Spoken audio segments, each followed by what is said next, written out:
தென்காசி மாவட்டம் சங்கரன்கோவில் அரசு மருத்துவமனையில் தங்கமாரி என்ற பெண் தனியார் நிறுவனத்தின் மூலம் துப்புரவு தொழிலாளியாக கடந்த 7 வருடமாக பணிபுரிந்து வருகிறார்.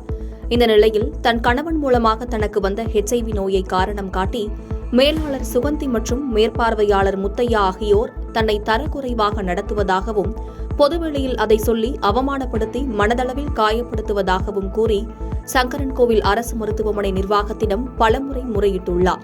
ஆனாலும் அவர்கள் மீது எந்தவித நடவடிக்கையும் எடுக்கப்படவில்லை என கூறப்படுகிறது.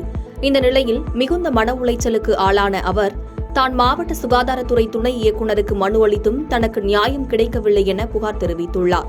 எனவே தமிழக அரசும் மனித உரிமை ஆணையமும் இந்த விஷயத்தில் தலையிட்டு உரிய நடவடிக்கை எடுக்க வேண்டும் என கோரிக்கை விடுத்துள்ளார். அதாவது HIV பாதிப்பினால உங்களுக்கு சங்கரன்கோவில் அரசு மருத்துவமனையில் ஒதுக்கப்படுவதாக ஒரு தகவல் இருக்கிறது. இதை பற்றி உங்களுடைய தகவல் என்னன்னு நீங்க தெரிவிக்கலாம். அது HIVங்கிற நோயினால பாதிக்கப்பட்டு இறந்துட்டாங்க. இப்போ எனக்கு பல மாத்திரை மருந்து வாங்கி சாப்பிட்டு இருக்கேன். இப்போ என்னன்னா உனக்கு நோய் இருக்குது அப்படின்னு நீ ஒதுக்குறாங்க. மேனேஜர் சூப்பர்வைசர் ஒதுக்கி ஒரு சில ஒர்க்கர்களை என் கூட பேசக்கூடாதுங்காங்க. அப்புறம் என்னன்னா சாதி வித்தியாசம் பார்த்தாங்க. என் பிள்ளைக்கு ஒரு உடம்புக்கு முடியலனாலும் அதுக்கும் விட மாட்டேங்காங்க. கேட்டா நீ உன் பிள்ளைக்கு அன்னைக்கு போனல உடம்பு முடியாம போனலாம் அதை நீ மறுநாள் நீ டியூட்டி சேர்த்து பார்க்கணும் அப்படிங்காங்க. சம்பளம் கம்மியா போடுறாங்க. நாங்க டியூட்டி பார்த்தாலுமே சம்பளம் கம்மியா போடுறாங்க. இதை இந்த சம்பளத்தை கேட்டதுக்கு நாங்க அப்படித்தான் போடுவோம். நீ வேலைக்கு இஷ்டம் இருந்தா செய்யலன்னா வெளியில போ.